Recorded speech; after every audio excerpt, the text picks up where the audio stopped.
In the next discussion, our moderator is going to be Szabolcs Nagypál, head of the School of Law at MCC. The discussion will investigate the role of faith in the Ukraine-Russian war. Welcome to everyone. Nice to meet you. Thanks for attending this session. I'm Szabolcs Nagypál, the head of the School of Law in MCC. Let me introduce you our three speakers. Mr. Matthew Schmidt is a founder and editor of Compact Magazine, previously a senior editor of First Things.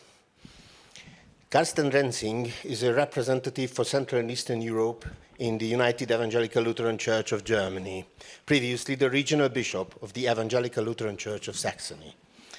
Mr. Slomó Köves is the executive rabbi in the Association of Hungarian Jewish Communities. Our speakers from different religions around the world came together to share their perspectives on this important topic, peace. With diverse viewpoints and experiences, our panelists explore the role of religion in promoting peace and preventing conflict.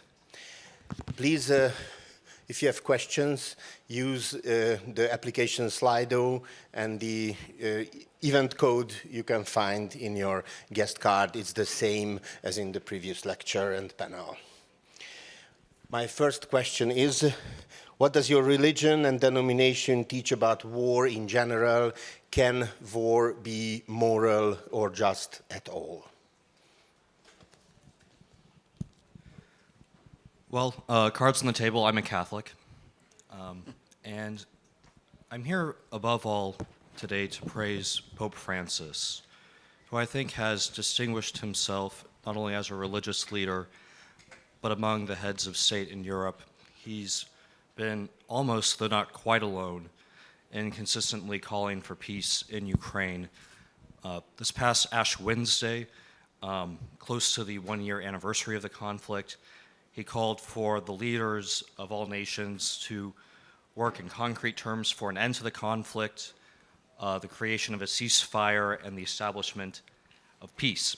I think that's a call that we need to heed very seriously.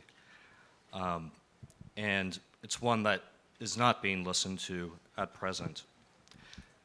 I think today back on something that happened 20 years ago. When I was a teenager, I was a congressional page in the United States House of Representatives, working as an assistant for the congressman.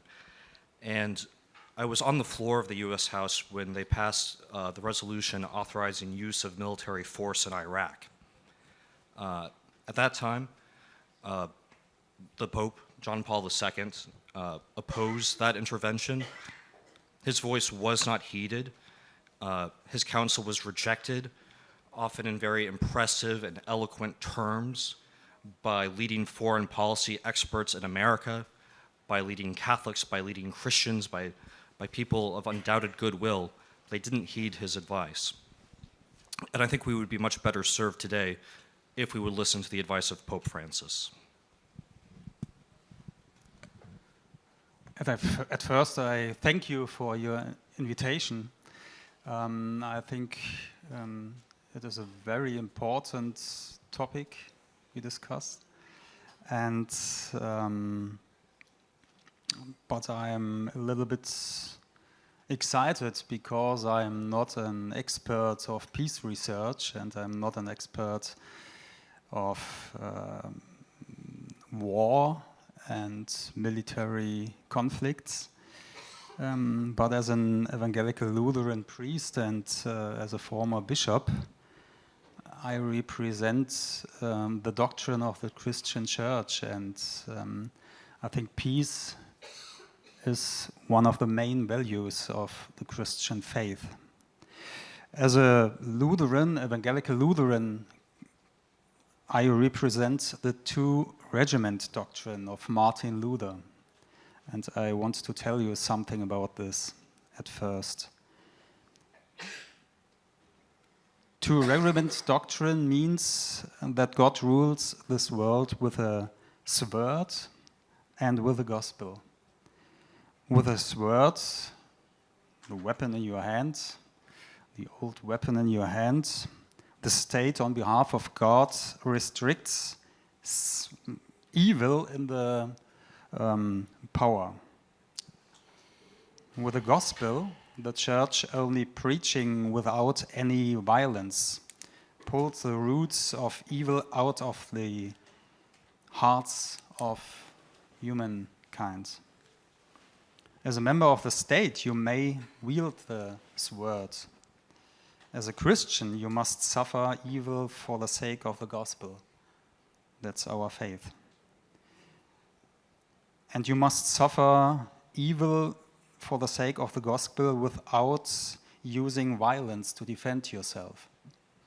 Therefore, you can be a pacifist only for yourself, but not if you are responsible for others. And the two-regiment doctrine is for us the consequence of these two statements. Jesus said, "Blessed are the peacemakers." That's the one side. And St. Paul said, "Government is an order of God to restrict evil in this time and in this world." But what means this in the case of war? A long time in history, the church spoke about just war, war injustice. But after two lost world wars, after millions of deaths, after terrible crimes, after destroyed cities and a destroyed country, not only the Germans, but also the Germans have lost all desire for war. And the churches, also in Germany, changed their doctrine of just war into the doctrine of just peace.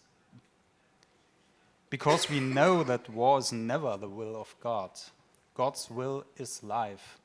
God's will is the welfare of the people in a comprehensive sense.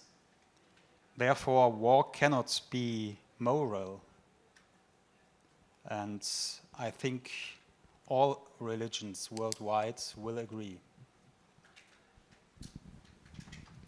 So, I guess all cards on the table. I'm Jewish, and I'm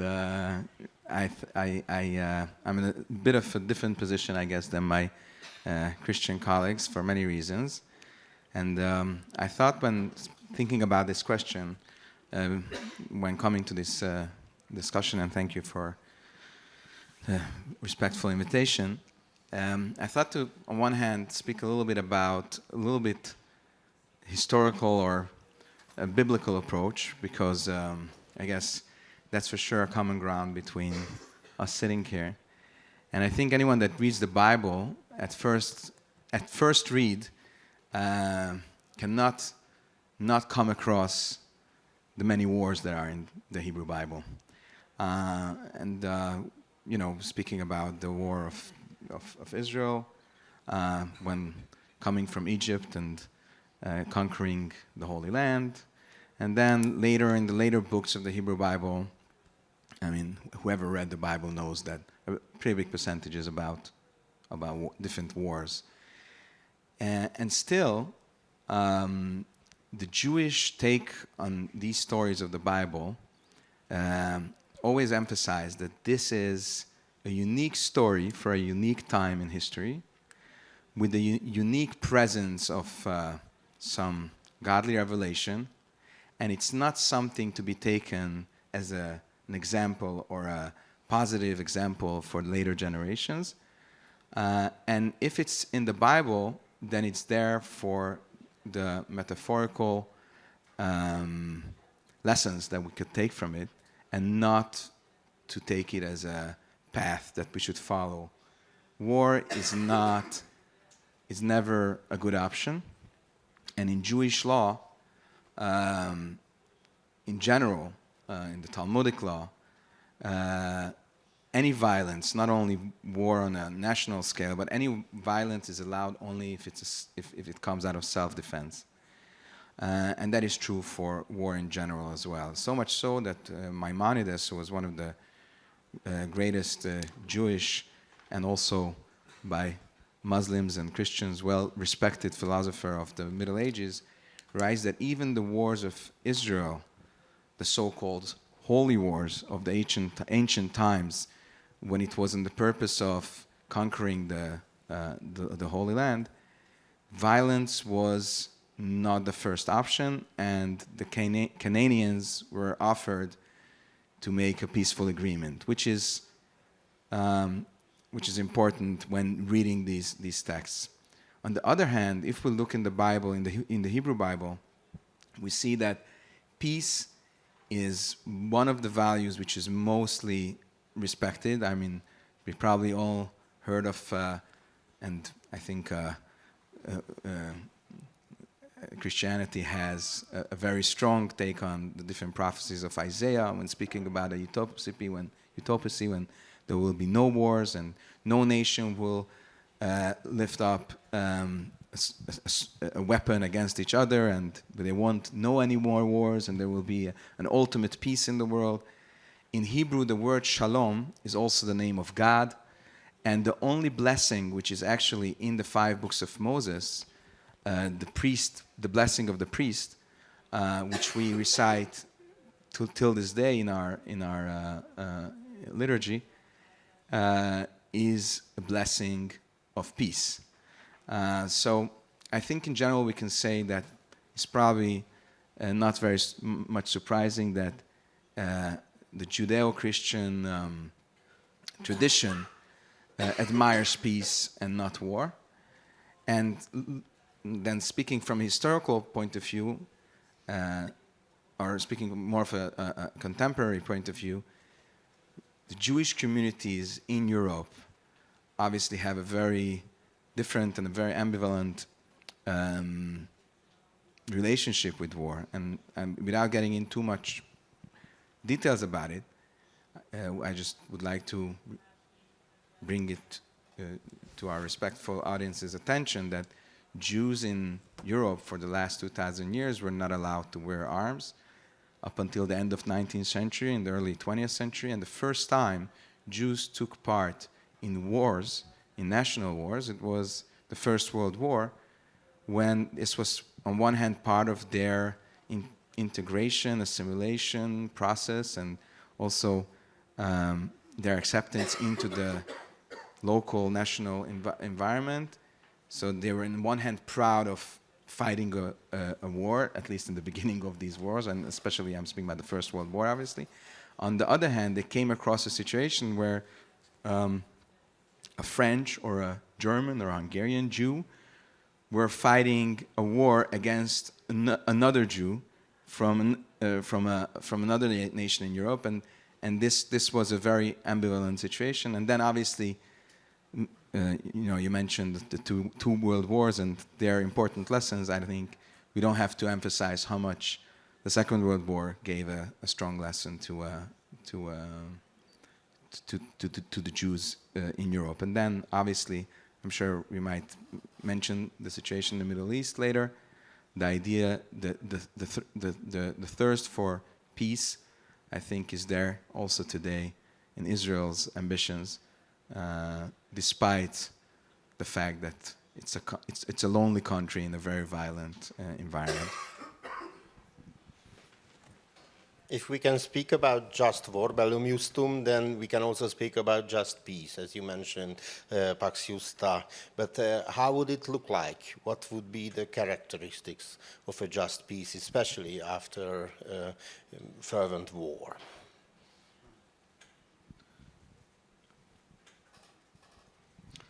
Just peace is more than the absence of weapons. That's the first thing I want to say.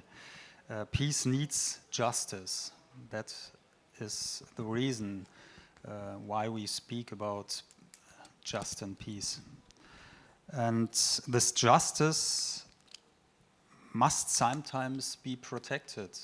We heard about the situation in Israel and so on. It must be protected or restored.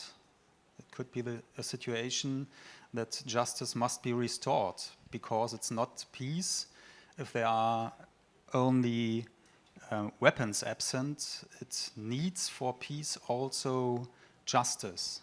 And the Hebrew word shalom means the combination of salvation, justification, and peace. And this only, peace and justice, this only could be the moment of weapons if you are need the option of rebuilding, restoring, protecting. And in such situations, it could be the moment of weapons. Also, if you are speaking about peace, just peace. Justice includes the welfare of your people, but it also includes the balance of interests. And I think that's one of the problems in the situation in the Ukraine-Russian war.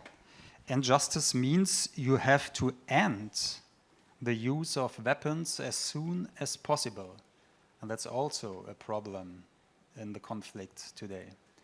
And therefore, just peace is not only a word, but a complete thing, a great thing you have to search for. If I may, I don't know if we have to go in order, but I just want to say that I think when we speak about how, if I understood the question correctly, how just peace would look like, I guess the question is there some type of recipe of religions how to bring to a world of peace? Is that the question? Or because if that's the question, I think besides waiting for the final, what we call the final redemption of a world where, as Isaiah puts it, which is a world which is full of godly knowledge and everybody is, just peaceful on his own terms. I think our role today, especially in this conflict, is not so much, at least that's what I feel, not so much to give political or philosophical advice on how to reach to peace, but to bring to the attention of the world a certain aspect of this war which is much less spoken about. And if you read the news sites, the news cycle, the discussion is always about, okay, so who has a stronger army and what are the chances for Ukraine to win the war, to Russia to lose the war, what are the chances of Russia using a nuclear weapon, etc., etc. And there's a whole different aspect to this war, which in the beginning, at least to my experience, was a bit in the focus, and I don't see it being in the focus at all today, and that's the humanitarian aspect of it. And I think religious communities around the area, and I mean around the world, but especially in the area, and I include ourselves, bordering Ukraine here in Hungary, have a job of not only serving the humanitarian needs, but to bring to the world's attention that after all said and done, we're speaking about personal human lives here. Whenever you speak about something in more general terms, in big numbers of how many people died and how many tanks were destroyed, it like moves you away from the real issue, and the real moral issue is the personal lives of people being taken away and being destroyed, and I think that needs much more attention, because we all have empathy for other people if we learn their personal stories, and I think religious communities have a very direct relationship with these stories, and I think if there is something that could bring to peace, or what we could contribute to bring to peace, is this. Whatever our definition of perfect peace happens to be, I think there's very little chance of that being realized in the Ukraine conflict. It's very little chance, you said? Very little chance. It's inconceivable that there'd be any immediate resolution to this conflict that would satisfy the account of justice that could be offered by anyone on either side of it. We're going to have to be content with something extremely unsatisfying if we want to see ceasefire anytime soon. There is one religious voice mostly missing from this panel, David Gelernter, an American academic, wrote a book a number of years ago on the fourth great Western religion, alongside Christianity, Judaism, and Islam. And by that religion, he meant America, Americanism. There's an American creed related to but distinct from Christianity that places the American nation in the place of Christ as the Redeemer of mankind and looks to the rainbow flag rather than the cross as the sign of salvation. It seeks to spread freedom across the world, and it is unable to accept compromise. We need to chasten that creed. We need to be skeptical of that faith. That is one of the tasks right now, is retreat from the absolutism that this creed has tended to encourage, not only in America, but also in much of Europe. And so I think a certain realism that is religiously informed, that realizes that we will only have, a very imperfect semblance of peace on this side of the final redemption, Rabbi. I think that's very important to keep in mind. If I could just add on to it and track back to what we said before, one of the explanations in Jewish literature why God's name is peace is because we believe that ultimate peace without compromises is only there by God, who is the ultimate infinity, and there's no ultimate peace in human existence, and therefore I fully agree with you. In order to get peace on this world, not on the world to come, you always have to come up with some type of compromise. I have a very deep spiritual question, and I'm really interested in your answer. The question looks simple: where is God during times of war? And I can elaborate on this. Does God suffer? Does God listen to the prayers? Whose side is God at? So where is God during times of war?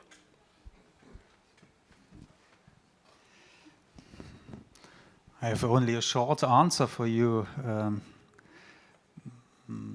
The answer of the Christian faith is God is on the cross. He suffers. He suffers with the victims. He suffers with the suffering nations in war. And that's our answer to your question. I mean, that I think is ultimately comes from a very deep ideal in the Hebrew Bible, where I think again Isaiah or Jeremiah speaks about when you will go, when the nation of Israel around 2,500 years ago went to its first exile in Babylonia, and he said that in the name of God, that God is going there to be with you there in exile. He will be there, you in exile and in the suffering, and then he will be with you when you return. There's a very, very important book about the Holocaust by a very well-known author, Elie Wiesel, which is called The Night. And in this book, Elie Wiesel, who is a Hungarian Holocaust survivor, basically puts in the form of a novel his own story of suffering in Auschwitz. And he has a piece which is, I think, a real story, that one day they are, you're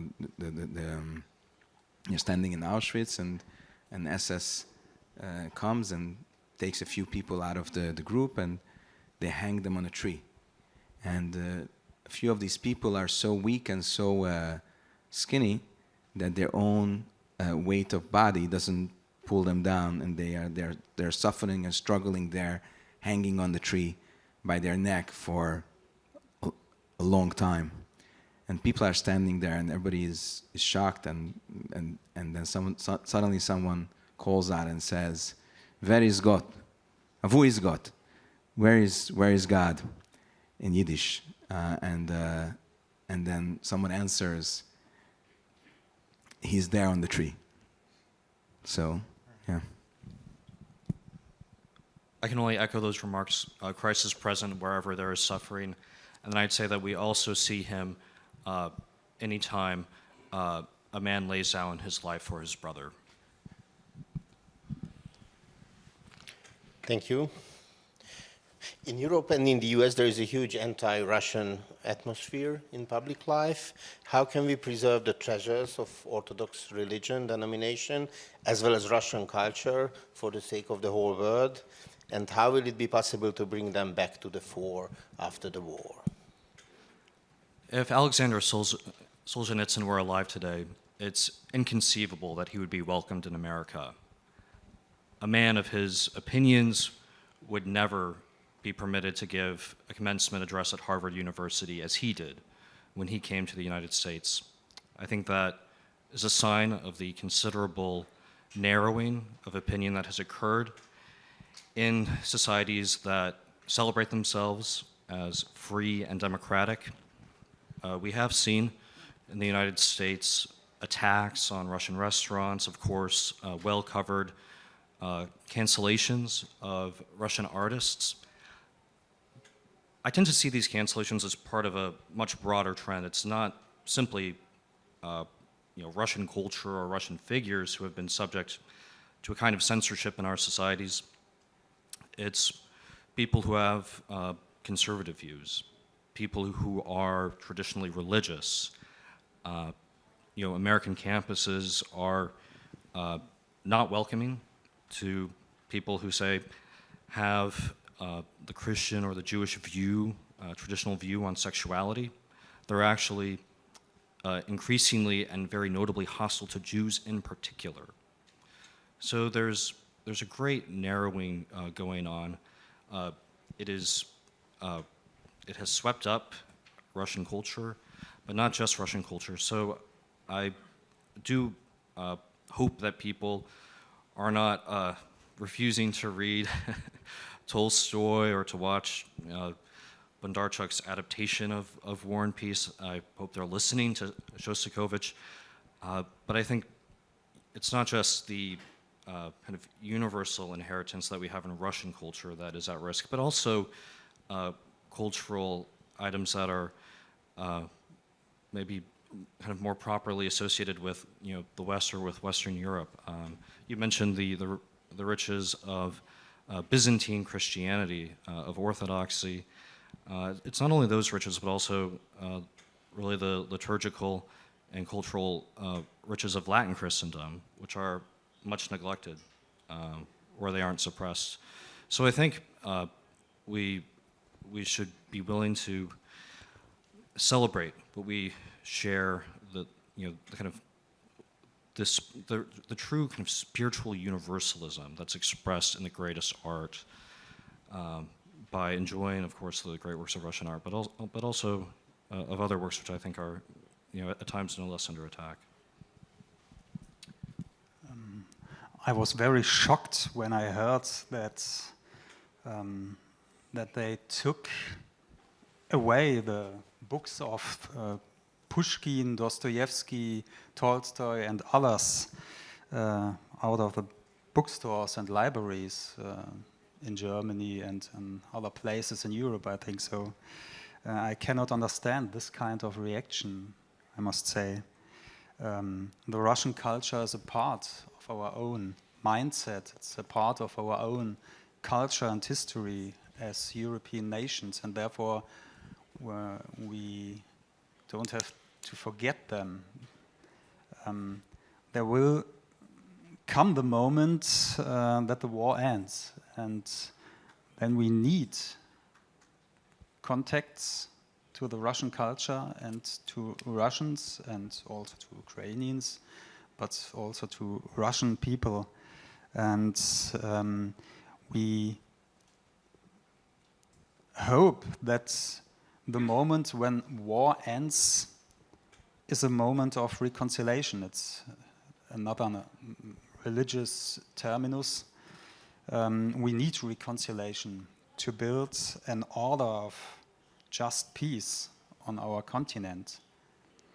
And if it was possible to have reconciliation after World War II between Germans and between Germans and French people, British, Americans, and others, and also even between Jewish people and Germans, if it was possible after Second World War, it will be also possible after the war, the Russian-Ukraine war, between Russians and Ukrainian people and others. And we need contacts, we need the knowing of the Russian culture all times, also now. Yeah, I guess I can only agree with the things that were mentioned here, and I think it's very very primitive to basically push the whole Russian society into the hands of those promoting war. Basically, that's what's being done. How a Russian sportsman or a Russian opera singer has to do with the ideology of war and why, what's the reasoning behind this type of quarantine that they are put into. I just cannot understand it. And I think when it comes to religious communities, I think it's extremely important learning from history that different religions, even if they have certain national identity attached to them because of very bloody history in Europe, should do everything they can to stay, as you mentioned, universal and above national conflicts. For us, the Jewish community, this story is especially very painful, given the fact that the Jewish history of the areas that are affected of the war today is a common history. So just because you're a Jew in Kharkov or you're a Jew in Belgorod, there is no real difference in your Russian-speaking or whatever Jewish identity. And now the communities themselves are torn apart. I've been at a large rabbinic conference which is held every year in New York, where we gather around 5,000 rabbis from all around the world. And this year it was a very sensitive conference because we had some rabbis from Russia and we had some rabbis from Ukraine, and the organizers of the conference tried to do everything they can to speak about the situation and not to speak about the situation. So no one should feel that when he will go home, will have to give an account either to the Ukrainians or to the Russians, or why or he or she said or didn't say something. So it's not an easy situation, but yeah, I think we should try to do everything we can. Thank you. What is the theological meaning of the blessing of the weapons many of our churches and religions practice, and what should be the message army chaplains and army rabbis convey during these years? I mentioned Pope Francis earlier, and I may mention him a couple more times. I think there has been a great deal of dissatisfaction with the position he's taken on the Ukraine conflict, because there's a widespread sense, certainly in elite circles in America, and I think as well in Europe, that it is the duty of the Bishop of Rome to be the chaplain to NATO.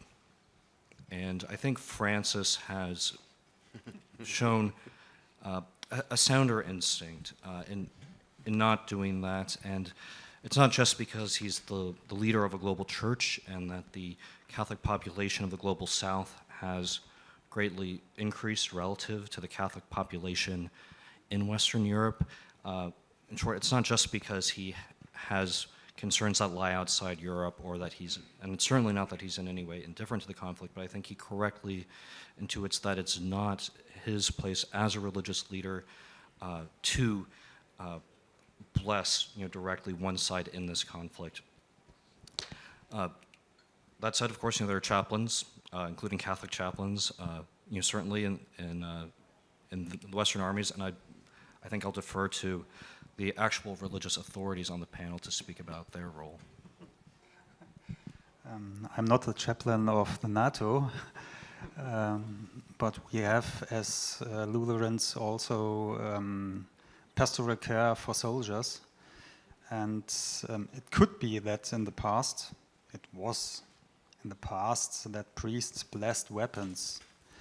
But I have to say that this was not and this is not the doctrine of the Christian Church. We bless only human beings and also soldiers. They should protect it. It means they should protect it. And we are standing on the side of the soldiers in their fears and in their doubts, before the fight, in the fight, and after the fight. And our message for soldiers is a very special one. Let me briefly tell you a short story of the New Testament. When Jesus was taken prisoner in the Garden of Gethsemane, in the night before his crucifixion, one of the apostles drew his sword and struck at the persecutor. But Jesus called out to him, "Put the sword in its place. Whoever takes the sword will perish by the sword." At first, it's remarkable that the apostles obviously had swords. Perhaps it's surprising for us. Jesus had not forbidden them to do so. On the other hand, he makes it clear that the sword will not turn the real trouble. Also, the weapons of soldiers will not turn the real trouble, never. And therefore, don't believe if you are killing your enemy in the fight, that you are killing the evil. You only kill a human being, and evil will return in another way. Therefore, don't hate your enemy, because if you hate him, the evil is already in your own heart. Therefore, act decently, act justly, do not commit crimes. That is our message for soldiers in pastoral care. And I know it's a difficult message because it's a very effective source. Hate is a very effective source for fighting, but it's not the way you can walk as a Christian. So, might be surprising, but in a way, I am a chaplain of the NATO, because since I hold a position of the chief rabbi of the Hungarian Defense Forces, but thank God, haven't been yet doing this duty on a battlefield, and I hope I won't. But the source for religious chaplains in battlefields is, again, the Hebrew Bible, the fourth book of Moses. There's a relatively long chapter about Mashuach Milchama, which means the priest anointed especially for combat. And the Hebrew Bible goes into specifying in a pretty detailed way what this anointed priest is supposed to tell the soldiers when they go out to the battle and the battlefield. And there's many parts of this motivating speech or blessing that he gives them. But one important part of it is that he says, whoever has fears in his heart and whoever is not firm in his motivation to go out and defend his nation, etc., should return and shouldn't go out to war. And the commentaries say that the fears that he refers to is fears out of sins. So if someone is not morally firm, and we will be afraid that he will commit sins on the battlefield, then he should rather not be part of a certain violence that we would rather not have, but we have it out of self-defense. And that is the I think the reason to have chaplains in battlefields, because ultimately, again, the human side of this war is also not only civilians that are suffering in this war, but also just regular people, regular Joes that now are turned into being soldiers, and they are not only feared for their life, but they're also feared for their family, and they're feared for their own behavior in situations which are, I think, unimaginable for us sitting in warm rooms. So just give you one example. We have a setup just maybe a month after the war broke out. So some of my colleagues from Ukraine reached out to me and asked if we can help them find a place for Ukrainian Jewish refugees here in Hungary. And in cooperation with the Hungarian government, we set up a very large, I think the largest Jewish kosher refugee camp here in Hungary, which by now I think around 3,000-4,000 refugees came through it. And there is around a constant number of 300-400 people living there next to the Lake Balaton. And the people that work there at the camp, in the kitchen, in the maintenance, it's all Ukrainian refugees themselves. And some of them have family members that are actually on the battlefield. And it's unbelievable when you hear their personal stories. Just one example. So we have a young lady who's maybe like as old as my son. She's 22 years old. And she has her father, who is close to 50, on the battlefield in close to Bakhmut. And turns out that he doesn't have a uniform. And the uniform that he was given is already totally torn, and he doesn't have what to wear. And and doesn't have basic human needs. So we did she turned to us, and we did a little fundraising, and just to have to bring him clothing. So you hear a personal story of someone that you know, and you know that her father is there, an older gentleman out there somewhere in Bakhmut. The whole story becomes in a different perspective. So this is what I mean to bring in the human aspect. Can international church leaders, such as the Pope of Rome, or international organizations, such as the World Council of Churches, or anyone else, play a significant and meaningful role in peace building during these times? I think certainly there is a moral witness that's much needed. It is happily being provided by that bishop I mentioned before, the Bishop of Rome. In terms of actually setting up a peace process, I'm not sure that is going to turn out to be the role that any religious leader ends up playing in this conflict. World War I, there was an effort by Benedict XV to bring peace between Europe's warring powers. That effort did not succeed. I tend to think that peace in the form that we're going to have it will come only when there's a change in the political situation in the United States. There is a role for religious leaders to play in making that change. There is a calling that they have to talk to their congregations about peace. I quoted Pope Francis earlier and his call to the authorities of nations to bring about peace. Well, in many nations, the authorities are the people, at least in theory, and they do have a measure of sovereignty. They have a say in the political process. So there are democratic processes going on in the Western nations. People of goodwill of whatever religious confession should be active in those processes, working for peace.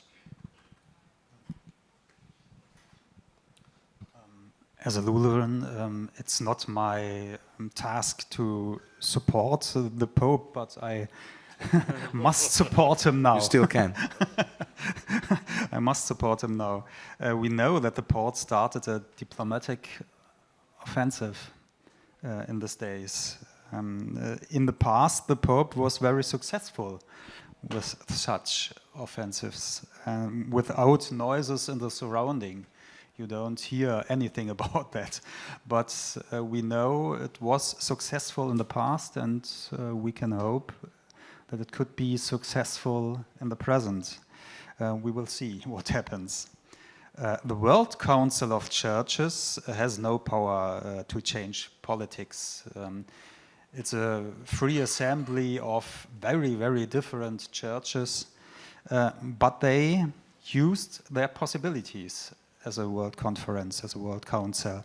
They invited also the Russian Orthodox Church to the last assembly a few months ago in Germany.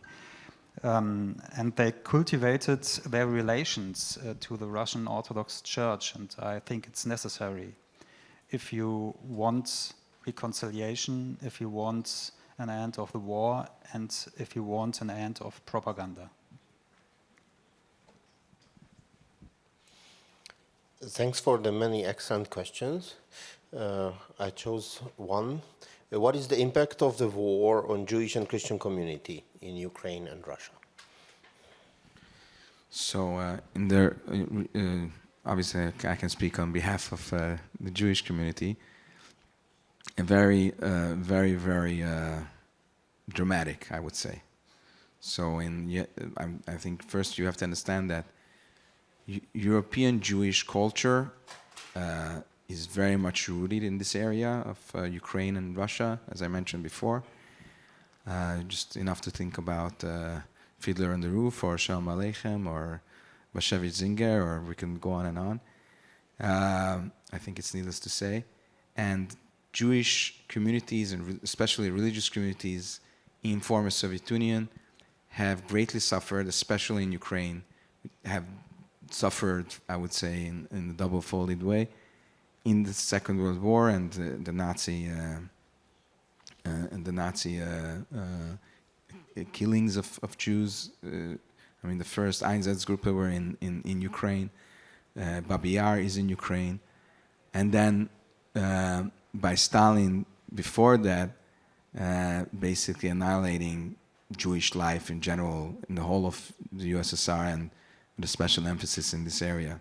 So when the fall of the communist regime came in 1990, there were around 1.5 million Jews living in former USSR, and out of that, there aren't exact numbers, but approximately a third of that were probably living in Ukraine. By the breakout of the war, there was around 200. We believe there were around 200,000 Jews living in Ukraine, and around 50,000 of them were affiliated with the Jewish community. And there has just begun a revival of Jewish life in the past 10 years, I would say 15 years in Ukraine, with new Jewish community centers. I mean, the largest Jewish community center, I think, for sure in Europe, but maybe in the world, is in Dnipro, the Menorah Center, which is humongous. And not only the Jewish community started to be strong again in Ukraine and in Russia, but the Jewish community became more and more wealthy in Ukraine and Russia, and then started supporting other communities around the world. And this obviously is in ruins today, especially in Ukraine, but also in Russia. The Jewish community in Russia is also suffering. Just an interesting number. I just looked at it before I arrived here. In the past year, there has been, 2022, there has been 45,000, if I'm not mistaken, 45,000 Russian Jews that immigrated to Israel. That's a huge number. In a regular year, there's around 4,000 or 5,000. And from Ukraine, there was 15,000, which means that more Jews emigrated Russia than Ukraine. Obviously, there's more Jews living in Russia, but still, it's a shocking number. About the Russian Jewish community, there's much less we know, because I would say they're, I guess, historically much more careful with what they say and how they say and to who they say, and rather they don't say anything. About the Ukrainian Jewish community, I have first-hand experience because we've been working with the Ukrainian Jewish community because of this refugee camp that I mentioned before. Basically, there were around 150 rabbis serving in Ukraine before the war. Some of them are close personal friends, and I know their life and their community is in ruins. I mean, it's really unbelievable. And some of them, many of them are not Ukrainian-born, but have themselves went there on a mission from Israel, from the United States, and have been living there for 20, 30 years, giving up their life, their comfortable life in their birthplace. And now everything they built is basically in ruins. The communities are scattered. And some of them, I would say 80% of them, went back after the initial runaway. They went back. I have a colleague who's serving, I mentioned before, in Kharkov, which is just a few kilometers away from the front. And I see his Facebook page. I mean, he's really active and is doing a lot of things. But it's not going to be easy to, once, hopefully soon, the war is over, it's going to be a really, really hard task to rebuild these communities in the Ukraine, and I believe in Russia too. That's just profoundly saddening given the richness of those communities. I'll just say more briefly, there are looming issues of religious freedom in Ukraine that are maybe hard to avoid given the way that the conflict has worked, but particularly the Ukrainian Orthodox Church under the Patriarch of Moscow has been subject to restriction and to scrutiny from the Ukrainian state. And for those who are concerned with religious freedom, I think that situation bears watching.